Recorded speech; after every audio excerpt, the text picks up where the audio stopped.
कि अगर हम देखें तो जो मेरा भौतिक विज्ञान है इससे 25 नंबर का क्वेश्चन आता है। जो आपका भौतिक विज्ञान है इससे 25 नंबर का क्वेश्चन आएगा। रसायन विज्ञान से 20 नंबर का, और जो आपका जीव विज्ञान है इससे आपका 25 नंबर क्वेश्चन आएगा। तो टोटल आपके देखा जाए तो इसमें टोटल जो आपके मार्क्स होता है यहाँ पे आपका क्या हो जाएगा 70 नंबर। फिर इसके बाद आपको पता है कि 30 नंबर ये जो है आपका प्रैक्टिकल है।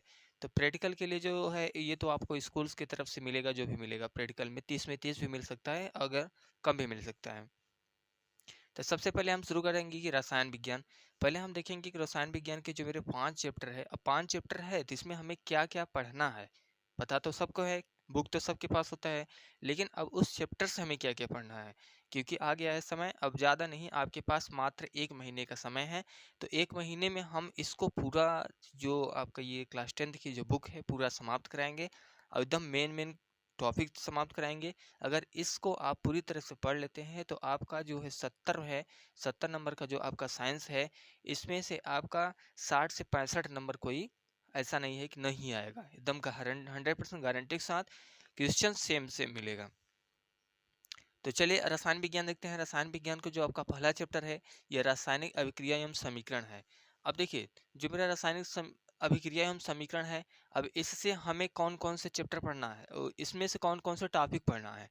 तो रासायनिक अभिक्रिया एवं समीकरण में से हम क्या करेंगे कि जो जैसे पहले इसके समीकरण बनाएंगे, समीकरण के काग दो समीकरण देखेंगे अच्छे से, और इसके बाद उसका पूरा डिटेल बनाएंगे कि कैसे ये समीकरण बनता है। बस और ज़्यादा इसके बारे में पढ़ना नहीं है, खाली में वही चीज़ पढ़ना है कि जो बोर्ड में छप जाए, जो बोर्ड में आ जाए। और मैं भी मतलब कि ऐसा नहीं है कि मैं जो बोलूँगा वही क्वेश्चन छपेगा, क्वेश्चन कुछ भी आ सकता है, लेकिन जो आपका नियम रहेगा, कॉन्सेप्ट रहेगा, अगर आपका कॉन्सेप्ट क्लियर है तो क्वेश्चन तो कहीं से दे तो मेरा हो ही जाएगा। तो एक एक चैप्टर को हम अच्छे अच्छे तरीके से पढ़ेंगे। फिर इसके बाद आपका है अम्ल क्षार एवं लवण। जो आपका है अम्ल एवं क्षार लवण है, इससे हम देखेंगे कि इससे कितने नंबर का क्वेश्चन आता है। मान लेते हैं कि अगर पहले चैप्टर से आपका 2 नंबर का क्वेश्चन आया, इससे आपका 4 नंबर क्वेश्चन आए, इससे 5 नंबर, 6 नंबर, 10 नंबर। तो अब ये 20 नंबर जो आपका ये केमिस्ट्री 20 नंबर देगा, ऐसा नहीं है कि एक ही चैप्टर से आपका 20 नंबर क्वेश्चन आ जाएगा। मान लेते हैं कि अगर रासायनिक समीकरण अभिक्रिया से इससे आपका 6 नंबर का क्वेश्चन आ गया, और अम्ल क्षार एवं लवण से आपका 7 नंबर का क्वेश्चन आ गया, धातु एवं अधातु, ऐसे ही क्वेश्चन क्या होगा 20 नंबर जो है आपका डिवाइड हो जाएगा इस पांचों चैप्टर में। फिर इसके बाद आपका जो है अगला चैप्टर जो है धातु एवं अधातु। धातु एवं अधातु के बारे में पढ़ेंगे, क्योंकि धातु अधातु के देखिए क्या क्या क्वेश्चन पूछता है। धातु अधातु तो मेरा एक चैप्टर है, लेकिन हमें एक चैप्टर पूरा नहीं पढ़ना है, हमको मेन मेन पढ़ना है धातु अधातु में। जैसे पढ़ लिए धातु अधातु के अंतर, धातु के अंतर क्या होते हैं, धातु के अंतर। अगर हम डायरेक्ट इसको धातु अधातु के बारे में पूरा डिटेल पढ़ लेंगे तो उसमें मेरा सब आ जाएगा। जैसे अगर हम धातु के बारे में पढ़ लें कि धातु मेरा क्या होता है, धात्विक ठोस होता है, धात्विक क्या होता है, धातु क्या होता है, तन्यता का गुण होता है, धातु में आघात वर्धनीयता नहीं होता है, धातु में क्या होता है, एक प्रकार से तन्यता का गुण होता है, इसको पीट कर हथौड़े से पतले चादर के रूप में बदला जा सकता है। और धातु जो हमारा होता है भंगुरता नहीं होता है, जबकि अधातु क्या होते हैं, भंगुरता होती है। अगर इन दोनों को हम विशेष रूप से धातु अधातु के बारे में पढ़ लेंगे तो इसमें मुझे सब मिल जाएगा कि धातु क्या होती है, अधातु क्या होती है। तो इसमें आपको क्वेश्चन 100% आएगा ही आएगा इस चैप्टर से, कि धातु अधातु का या पूछ लेगा अंतर क्या है, या तो आपसे पूछेगा धातु अधातु किसे कहते हैं, या आपसे पूछेगा धातु अधातु के भौतिक गुण एवं रासायनिक गुण की अंतर बताइए। तो ये चैप्टर आपके लिए बहुत इंपॉर्टेंट है, तो इसको हम देखेंगे पूरा डिटेल से, ज़्यादा नहीं, धातु अधातु के बारे में पढ़ लेंगे, फिर इसके बाद इसमें और कुछ नहीं है। फिर आपका अगला जो चौथा चैप्टर है इसमें है कार्बन एवं उनके यौगिक। आप देखेंगे कि जो मेरा कार्बन है, जैसे कार्बन के अगर हम देखें चतुष्फलकी होते हैं, अष्टफलकी होते हैं, जैसे हीरा हो गया, कार्बन हो गया, कार्बन अपरूप होता है, तो इसके बारे में हम पढ़ेंगे।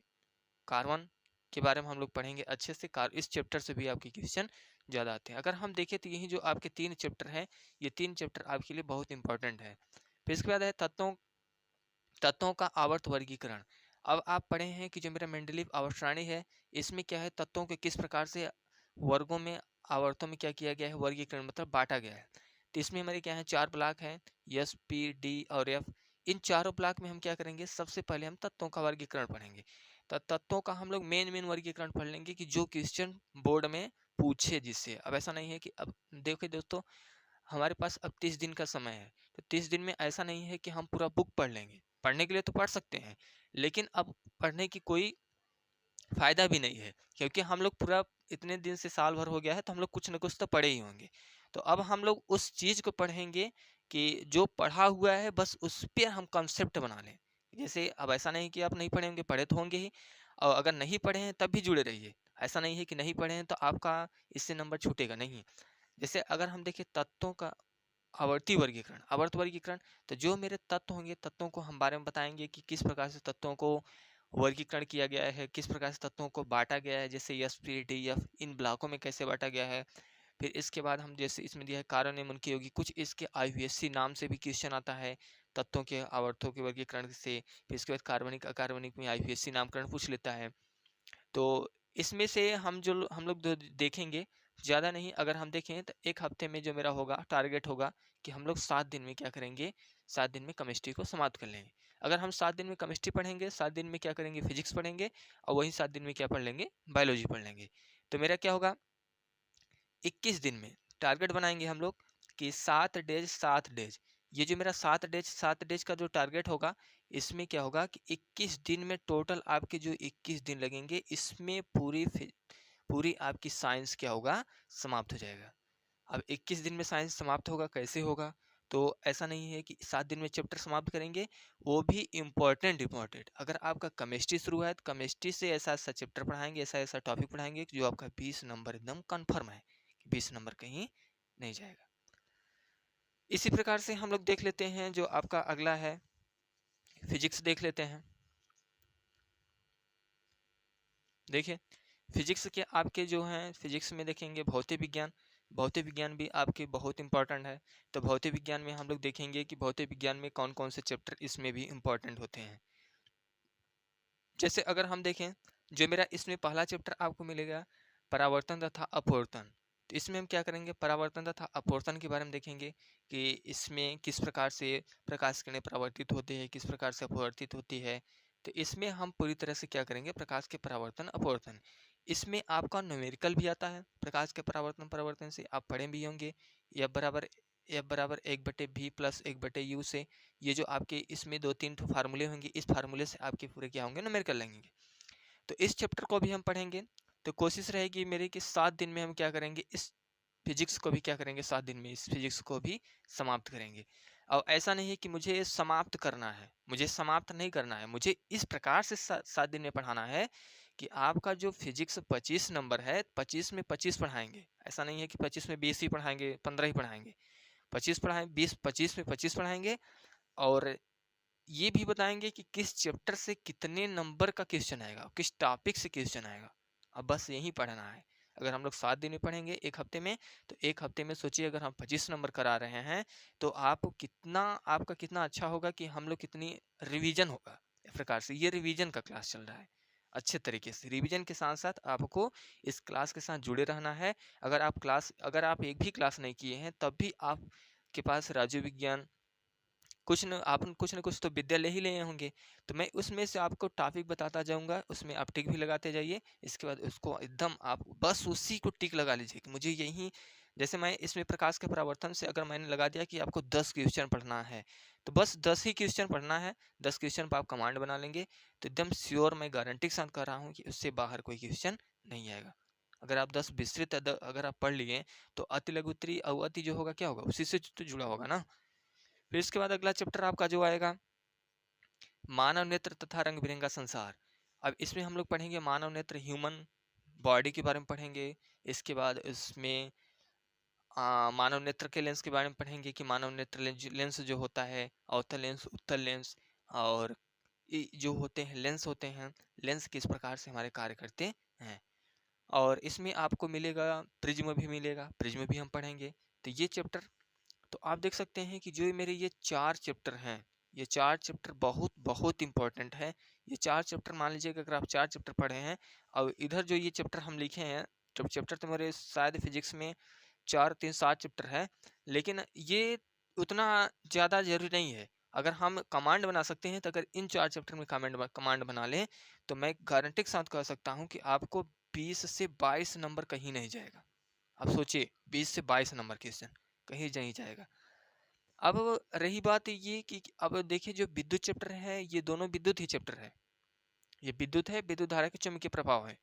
दोनों में सेम है, बस क्या है इसमें थोड़ा अलग डिफरेंट है बस, और कुछ है नहीं, बस थोड़ा सा ही है, और चैप्टर दोनों आपका सेम है। अगर हम देखें तो 3 ही चैप्टर है मेरा, परावर्तन तथा अपवर्तन, मानव नेत्र तथा रंग बिरंगा संसार, अब ये की चैप्टर है, दोनों मिलाकर मान लेते हैं कि एक चैप्टर है।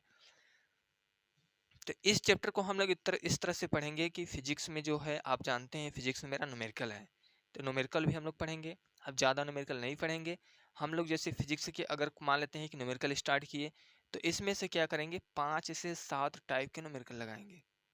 कितने टाइप के? 5 से 7। 5 से 7 टाइप का अगर हम न्यूमेरिकल लगा लेंगे, तो जैसे मैंने फर्स्ट टाइप में बता दिया थोड़ा नॉर्मल, फिर सेकंड टाइप में थोड़ा उससे टफ, थर्ड टाइप में उससे थोड़ा हल्का अलग, क्योंकि आपको पता है कि क्वेश्चन जब पूछेगा तो एक ही टाइप का क्वेश्चन नहीं होगा। जैसे मान लेते हैं कि दिया है कि 10 वोल्ट कोई एक धारा है जिसमें 10 वोल्ट की विद्युत धारा उत्पन्न होती है, और उसमें 4 वोल्ट के 5 ठो बल्ब लगे हैं, 4 वोल्ट के 5 ठो बल्ब लगे हैं, या 4 वाट के 5 बल्ब लगे हैं, तो इसमें कितने एम्पियर की धारा प्रवाहित होगी। अब इस प्रकार से क्वेश्चन पूछ लिया, तो दूसरे में क्वेश्चन तो बदल सकता है ना, तो इसी प्रकार से हम लोग क्या करेंगे कि 2 3 4 ज़्यादा से ज़्यादा 5 टाइप के क्वेश्चन पढ़ेंगे। अब बस वही 5 टाइप को बार बार लगाएंगे, जिससे कि मेरा अगला जो क्वेश्चन होगा सेम उसी प्रकार से होगा, बस आपका वहाँ पे मान चेंज होगा। ये हो गया। अब इसके बाद जैसे प्रकाश का परावर्तन तथा अपवर्तन हो गया, जैसे मान लेते हैं कि इसमें भी हम लोग क्या करेंगे 5 से 7 टाइप के क्वेश्चन लगाएंगे। मतलब 5 से 7 मतलब कि आप कह सकते हैं 1 से 7, अब ऐसा नहीं मैं 5 से 7 इसमें 2 ही होगा, नहीं 5 से 7 मैं बता दिया कि 1 से 5 है 1 से 7। अब इसमें क्या होगा, जैसे मैंने अगर मान लेते हैं कि प्रकाश का परावर्तन से मैंने कोई एक क्वेश्चन ले लिया, जैसे छोटा मोटा कोई क्वेश्चन ले लिया कि 10 सेंटीमीटर फोकस दूरी वाले 10 सेंटीमीटर फोकस दूरी वाले अवतल दर्पण के सामने 5 सेंटीमीटर की दूरी पर कोई एक वस्तु रखा गया है, तो यहाँ वस्तु से या दर्पण से कितनी दूरी पर होगा, तो यहाँ क्या पूछ रहा है, प्रतिबिंब पूछ रहा है, v का मान पूछ रहा है। तो इस प्रकार से हम लोग क्या करेंगे, इसमें भी 4 से 5 टाइप के क्वेश्चन लगा लेंगे। और जब इतने टाइप के हम लोग क्वेश्चन लगा लेंगे, तो क्वेश्चन भैया दो ना, कहाँ से दोगे, क्योंकि मुझे एक फार्मूला है, फार्मूला अगर मुझे 5 फार्मूले 6 फार्मूले अगर मैं याद कर लिया उसी टाइप से क्वेश्चन आएगा, तो हम लोग क्या करेंगे, हल कर लेंगे। तो आपको घबराना नहीं है, एकदम मेरे इस क्लास के साथ बने रहना है, और कोई भी क्वेश्चन आपका छूटेगा नहीं, मैं गारंटी के साथ कह रहा हूँ, कोई भी क्वेश्चन आपका छूटेगा नहीं। बस आपको ध्यान से मन से पढ़ना है। देखिए दोस्तों, मेरा काम क्या है, बताना। मैं बस यहाँ से बता सकता हूँ कि आपको ये चीज़ इम्पोर्टेंट है। कोई लोगों को लगेगा कि अरे ये सब तो बताने वाले बहुत लोग हैं, ये बता दिए, लेकिन कुछ आता होता नहीं है। नहीं दोस्तों, मेरा ये मकसद नहीं है, और मेरा आपका टाइम खराब करने का भी मकसद नहीं कि मैं आपका टाइम खराब करूं, क्योंकि आपको भी पता है 30 दिन बहुत इंपॉर्टेंट होता है 30 दिन के लिए। तो आपको वही मेन टॉपिक इसको पढ़ना है। अगर मैं आपको 21 दिन में पूरा ये फिर साइंस समाप्त करा दे रहा हूँ और 7-7 दिन में, तो आपको इस चैप्टर को इसको तो पढ़ना ही पढ़ना है। फिर इसके बाद आपको आ जाएगा विद्युत धारा के चुंबकीय प्रभाव। अब विद्युत धारा के चुंबकीय प्रभाव में हम लोग को क्या पढ़ना है, जैसे इसमें अगर हम देखें तो आपको मैं इसमें भी बताऊंगा कि विद्युत धारा चुंबकीय जो प्रभाव होगा इसमें क्या क्या इंपॉर्टेंट होगा। जैसे आप देखे होंगे कि दोस्तों कि विद्युत धारा से दो क्वेश्चन, दो मतलब इसमें क्या होगा, न्यूमेरिकल आता है, या तो आपका न्यूमेरिकल देगा या तो फिगर बनाने के लिए देगा।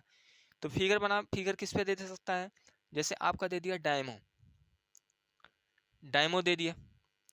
इसके बाद आपका मोटर, अब मोटर में क्या होगा, जैसे यहाँ पर दे दिया विद्युत मोटर, कि भैया विद्युत मोटर का नामांकित चित्र बनाकर उसका सचित्र वर्णन कीजिए। ये भी आपका क्वेश्चन 7 नंबर का रहेगा। और इसके बाद या तो आपको फिगर बनाने के लिए देगा, या तो डायनमो देगा, या तो मोटर देगा। मोटर में जैसे आप देखे होंगे कि जो जनरेटर में लगा होता है, वो क्या होता है, धारा को उत्पन्न करता है। जो विद्युत मोटर होता है वो यांत्रिक मोटर, विद्युत मोटर। विद्युत मोटर क्या है कि जो धारा, जो करंट से चलता है, जैसे जिसमें विद्युत धारा से प्रभावित हो रहा है, विद्युत मोटर हो गया। अब यांत्रिक मोटर जो यंत्रों के द्वारा से चले, जैसे जनरेटर में क्या है, यांत्रिक मोटर लगा होते हैं, क्योंकि यंत्र के द्वारा वो बिजली उत्पन्न करती है। तो दोनों में अंतर है, वो बिजली उत्पन्न करती है, और जो एक मोटर होता है वो बिजली से चलती है। तो चलना और उत्पन्न होना दोनों का मोटर हो गया। तो या तो देगा कि इस पर दोनों का चित्र बना के एक ही देगा, चाहे विद्युत मोटर दे चाहे जनरेटर वाला जो विद्युत मोटर लगा होता है इसमें, जिसको। अब इसके बाद इसमें आपका जो डायमो होता है, जिसको डायमो बोलते हैं, डायमो मोटर। अब इसमें दोनों में से एक दे सकता है, या तो आप देगा मोटर का नामांकित सचित्र वर्णन कीजिए, जिसमें आप देखते हैं मोटर होता है, मोटर में एक क्या होता है, सॉफ्ट लगा होता है, और इसके चारों तरफ इसमें क्या होते हैं, ब्रूस लगे होते हैं। कौन कौन से ब्रूस लगे होते हैं इसमें देखेंगे, किस प्रकार से आर्मेचर बंधी होती है। आप देखे होंगे कि ABCD इसके 4 वलय होते हैं, जो धाराएं उत्पन्न होती है नॉर्थ से साउथ की ओर घूमती हैं। तो ये मोटर के बारे में हो गया। तो मोटर के बारे में हम लोग क्या करेंगे, कहानी पढ़ लेंगे मोटर के बारे में, जो इसकी स्टोरी होगी कि मोटर किस प्रकार से कार्य करता है। तो अगर हम मोटर के बारे में स्टोरी इसकी पढ़ लिए तो हम मोटर को आसानी से एकदम पूरा विस्तार लिख सकते हैं। दूसरी बात, अगर मान लेते हैं कि मोटर ना देकर डायमो आपको दे दिया, जैसे मोटर ना देकर डायमो दे दिया। अब जरूरी नहीं है कि मैं जो मोटर बता रहा हूँ मोटर आएगा डायमो होगा, लेकिन ये कन्फर्म है कि ये इससे क्वेश्चन 100% गारंटी के साथ आएगा। आप इसको लिख कर रख लीजिए, जब आपका बोर्ड एग्जाम हो जाएगा तो आप मिला लीजिएगा कि हाँ मैं जो बोल रहा था सही बोल रहा था क्या गलत। तो अब इसमें क्या होगा कि डायमो या मोटर से आएगा क्वेश्चन। अब डायमो के बारे में पूछ लेगा भैया डायमो के बारे में सचित्र वर्णन कीजिए, क्योंकि डायमो मोटर दोनों में अंतर है। अब इसके बारे में हम लोग पढ़ेंगे डायमो मोटर। या तो आपको क्या दे सकता है क्वेश्चन, या तो आपको ये क्वेश्चन बना के दे देगा, जिसे मान लेते हैं कि कोई न्यूमेरिकल दे दिया, या तो आपको देगा कि भैया चित्र बनाकर इसका नामांकित चित्र बनाकर वर्णन कीजिए। या आपको चित्र बनाने नहीं आ रहा है, लिखने नहीं आ रहा है, आपको लग रहा है नहीं मैं ये नहीं करूँगा, मुझे इसमें क्या करना है, न्यूमेरिकल मतलब सवाल को हल करना है। तो सवाल हल करने के लिए क्या होगा, ये भी इसमें 7 नंबर का अगर क्वेश्चन पूछेगा तो आपको पता है कि कुछ ना कुछ तो इसमें घुमा कर ही पूछेगा। और ज़्यादा कुछ नहीं है, इससे घबराना नहीं है, एकदम नॉर्मल ही क्वेश्चन पूछेगा। जैसे मान लेते हैं कि इसमें दे दिया है कि 10 वाट के 5 बल्ब हैं, 10 वाट के 5 बल्ब हैं, तीन 50 वाट के बल्ब लगे हुए, पंखे लगे हुए हैं, 2 यूनिट की बिजली खर्ची होती है। तो इस प्रकार से क्या होगा, क्वेश्चन इस प्रकार से घुमाकर पूछेगा। इसको भी हम लोग पढ़ेंगे। तो आप देख सकते हैं कि जो मेरा विद्युत चैप्टर था, विद्युत चैप्टर से कितने क्वेश्चन बने, 2 टाइप के। एक क्या बना, एक चित्र पर क्वेश्चन बन गया जो आपको 7 नंबर देगा। एक आपको क्वेश्चन बन गया, ये आपका न्यूमेरिकल पे हो गया। न्यूमेरिकल यानी कह सकते हैं कि जो मैथ का जो इसमें न्यूमेरिकल होगा, मैथ जो होगा इसी विद्युत चैप्टर में जो क्वेश्चन होगा, ये भी आपका 7 नंबर ही क्वेश्चन देगा। तो कितने हो गए मेरे, 7 नंबर। तो यहाँ से पक्का हो गया मेरा। तो इस प्रकार से हम लोग क्या करेंगे, इस चैप्टर को पढ़ेंगे एकदम आसानी के साथ। अब आपको भी पता है कि केमिस्ट्री, फिजिक्स, बायोलॉजी 4-4 नंबर के, अगर मान लेते हैं 3 नंबर किसमें विकल्प है, 4 नंबर किसमें विकल्प है, 4 नंबर किसमें विकल्प है, तो 4 3 7 10 नंबर के तो आपके विकल्प हो गए। अगर मान लेते हैं 4 दे दिया तो 12 नंबर के, 12 नंबर के तो आपके इसमें क्या होते हैं, विकल्प ही आ जाते हैं। तो घबराना नहीं है दोस्तों, इस क्लास के साथ बना रहना है, एकदम दृढ़ लगा के, एकदम दृढ़ संकल्प लगा के कि अब मुझे 30 दिन का जो मेरे पास समय है, मैं इस 30 दिन को एक एक घंटे को इतना आसानी से दूंगा कि जिससे कि मेरा पूरी तरह से रिवीजन भी हो जाए और कोई भी टॉपिक मेरा छूटे ना। चलिए अब देखेंगे जीव विज्ञान जो है, बायोलॉजी। इसमें हम लोग देखेंगे कि जो आपके 4 चैप्टर हैं, 4 चैप्टर में हम लोग देखेंगे कि 4 चैप्टर से हमारे कितने नंबर का क्वेश्चन आएगा। तो आपको पता होगा कि जो 4 चैप्टर है इससे हमारे टोटल 25 नंबर के क्वेश्चन आएंगे। तो मैंने सब बता दिया है कि फिजिक्स से कितने नंबर क्वेश्चन आएगा, केमिस्ट्री से कितने आएगा, और भौतिक विज्ञान से कितना आएगा। तो आपको पता है, मैंने सब बता दिया इसके पहले कि आपका जो है 25 नंबर का देखें तो फिजिक्स से, और 25 नंबर बायोलॉजी से होगा, 20 नंबर आपका केमिस्ट्री से क्वेश्चन होगा। इसके बाद अब इसमें हम लोग देखेंगे कि पहला जो चैप्टर हमारा होगा जैव विज्ञान, जैव प्रक्रम।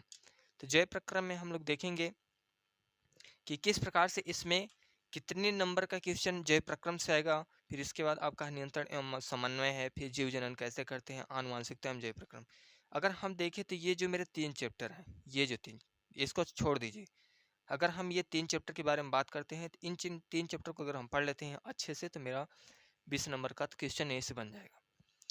अब देखिए मुझे पढ़ना क्या क्या है। अब जैव प्रक्रम में हम लोग पढ़ेंगे तो जैव प्रक्रम में क्या क्या मेन टॉपिक होगा उसमें हम लोग पढ़ेंगे। जैसे जैव प्रक्रम पढ़ लिया, जीव जनन कैसे करते हैं, जीव जनन कैसे करते हैं, तो ये तो आपका तीसरा चैप्टर है। जैव प्रक्रम में हम लोग देखेंगे कि जो जीवों का वर्गीकरण है, जीवों का वर्गीकरण किस प्रकार से किया गया है। अब इसके बाद इसमें हम लोग देखेंगे कि जैसे अगर हम ये देखें कि पेड़ पौधे जो होते हैं ऑक्सीजन किस प्रकार से सांस लेते हैं, किस प्रकार से प्रकाश का प्रमाण, प्रकाश से क्या करते हैं, अपना भोजन बनाते हैं। तो इस प्रकार से हम लोग देखेंगे कि, और देखेंगे कि जैसे अगर हम देखें पाचन एंजाइम क्या होते हैं, किस प्रकार से ये कार्य करते हैं, श्वसन क्या होता है, पेड़ पौधे जो हमारे होते हैं किस प्रकार से सांस लेते हैं, और सांस लेते समय कौन सी गैस लेते हैं, सांस छोड़ते समय कौन सी गैस छोड़ती हैं, पेड़ पौधे हमारे लिए कितने उपयोगी होते हैं। फिर इसके बाद इसमें हम देखेंगे स्वपोषी, विषमपोषी। अगर इस चैप्टर से क्या है, जैसे अगर हम मेन टॉपिक जो देखेंगे तो इसमें अगर आपको देखें तो जो स्वपोषी होते हैं स्वपोषी पोषण, विषमपोषी पोषण, इसमें दोनों में हम क्या करेंगे, देखेंगे कि अंतर क्या होता है, स्वपोषी और विषमपोषी में क्या अंतर होता है। फिर इसके बाद हम लोग देखेंगे कि जो मनुष्य होते हैं, मनुष्यों में क्या होता है, ऑक्सीजन और कार्बन डाइऑक्साइड गैस का किस प्रकार से परिवहन होता है। फिर इसके बाद हम लोग देखेंगे मानव दहन तंत्र का घटक देखेंगे। फिर इसके बाद वृक्क देखेंगे कि जो हमारे वृक्क होते हैं ये किस प्रकार से कार्य करता है, वृक्क किस प्रकार से क्रियाएं करती हैं। फिर नलिकाएं देखेंगे। फिर तो इस प्रकार से हम लोग क्या देखेंगे कि जय प्रक्रम में जितने भी हमें भी बताए हैं, एक एक चैप्टर को देखेंगे। एकदम मैंने बताया है कि फिर से मैं बता दे रहा हूँ कि मेरा जो टारगेट है 21 दिन का टारगेट है। 21 दिन के टारगेट में हम लोग क्या क्या पढ़ेंगे, तो 21 दिन के टारगेट में हम मैंने बता दिया है कि 7 दिन को हम क्या करेंगे, 7 दिन में फिजिक्स पढ़ेंगे। फिर इसके बाद आपके जो केमिस्ट्री होगा, केमिस्ट्री को 7 दिन में पढ़ेंगे। और फिर इसके बाद आपका क्या जो बायोलॉजी होगा वो भी 7 दिन में होगा। तो आप देख सकते हैं कि मेरे जो टारगेट है कितने दिन का है, ये तो आपका कितना हो जाएगा 21 डेज। 21 डेज में क्या होगा, 21 दिन में आपका ये पूरी तरह से साइंस को क्लोज कर देंगे, समाप्त कर देंगे और एकदम अच्छे के साथ पढ़ेंगे। दोस्तों ज़्यादा मैं समय नहीं मांगता हूँ आपसे, बस 1 घंटे समय मांगता हूँ। अगर आप मेरे साथ प्रतिदिन पर डे अगर 21 दिन में 1 घंटा देंगे तो मैं आपसे सिर्फ 21 हावर्स का टाइम मांगता हूँ। अगर आप मुझे अपना 21 हावर्स का कीमती समय अगर आप दे देंगे तो मैं गारंटी के साथ कह सकता हूँ कि आपका जो 70 नंबर का जो आपका फिजिक्स है, साइंस है, इसमें आपके 60 से 65 नंबर कहीं नहीं जाएंगे दोस्तों। 60 से 65 नंबर एकदम गारंटी के साथ मैं बता रहा हूँ। सिर्फ 21 घंटे मुझे टाइम दे दीजिए और इसके बाद आपका मैं समय नहीं मांगता हूँ। वो भी मैं एक दिन में 21 घंटे नहीं मांग रहा हूँ, डेली 1 घंटे। डेली आपको 1 घंटे देना है और मैं अपने लिए टाइम मांग रहा हूँ। अब ये मत सोचिए कि अब मेरा टाइम होगा उसमें आपका भला होगा। अगर आप अच्छा मार्क्स ले आएंगे तो आपका रिजल्ट बहुत अच्छा होगा और बहुत अच्छे नंबर से आप पास भी हो जाएंगे। फिर इसके बाद अगला चैप्टर जो है हम लोग देखेंगे जीव जनन कैसे करते हैं। तो जीव जनन कैसे करते हैं, फिर आनुवंशिकता जय प्रक्रम देखेंगे। अब इसमें कौन कौन से हो जाएंगे, जैसे अगर हम देखें तो जो है मानव, मानव क्या है, मानव का नेत्र पढ़ेंगे, मानव नेत्र। फिर इसके बाद क्या पढ़ेंगे, मानव हृदय, मानव हृदय पढ़ेंगे। मानव मस्तिष्क पढ़ेंगे। और इसके बाद तो क्या है, मानव हृदय, मानव मस्तिष्क, फेफड़ा। तो ये सब क्या है, एकदम इम्पोर्टेंट टॉपिक है, इससे कहीं बाहर क्वेश्चन नहीं आएगा दोस्तों। तो ये था आज मेरा, मैं आपको फिर से दिखा दे रहा हूँ। आज मेरा जो था ये इसमें स्टार्ट हुआ है, जिससे हम लोग आज मेरा फर्स्ट डेज है। तो इसमें हम लोग क्या करेंगे, मेरे वीडियो के साथ इस क्लास के साथ बने रहें। और इस क्लास में हम लोग क्या करेंगे, जैसे मैंने बता दिया है कि रसायन विज्ञान के बारे में कौन कौन सा चैप्टर इंपॉर्टेंट है। फिर इसके बाद फिजिक्स के बारे में कौन कौन सा चैप्टर इंपॉर्टेंट है और कैसे कैसे पढ़ेंगे इसके बारे में देख लेंगे। फिर इसके बाद आपका यहाँ पे लास्ट में था बायोलॉजी, बायोलॉजी के बारे में हम लोग कितने चैप्टर से कैसे कैसे पढ़ेंगे। तो दोस्तों मैं उम्मीद करता हूँ कि आपको ये मेरा क्लास अच्छा लगा होगा और आप लोग ज़्यादा से ज़्यादा इस क्लास को शेयर करें। अगर आपको अच्छा लगे तो 2 वर्ड लिख के भी इसमें आप थोड़ा मुझे साहस बढ़ाएं कि हाँ थोड़ा अच्छा क्लास चल रहा है। और इसके बाद ज़्यादा से ज़्यादा हो सके तो इस वीडियो को आप शेयर करें। और शेयर करें या ना करें, लेकिन आप जो भी करें इसमें मन लगाकर पढ़ें। बस मेरा तो कहना यही है कि आप ज़्यादा से ज़्यादा क्या करेंगे, इस क्लास को 2 बार 3 बार देखिए। बस 1 ही घंटा तो क्लास चलेगा डेली का डेली। 21 दिन में आपका साइंस क्लोज हो जाएगा। 21 दिन में गारंटी के साथ 60 से 65 प्लस का क्वेश्चन आपको लेके आऊँगा। तो धन्यवाद दोस्तों।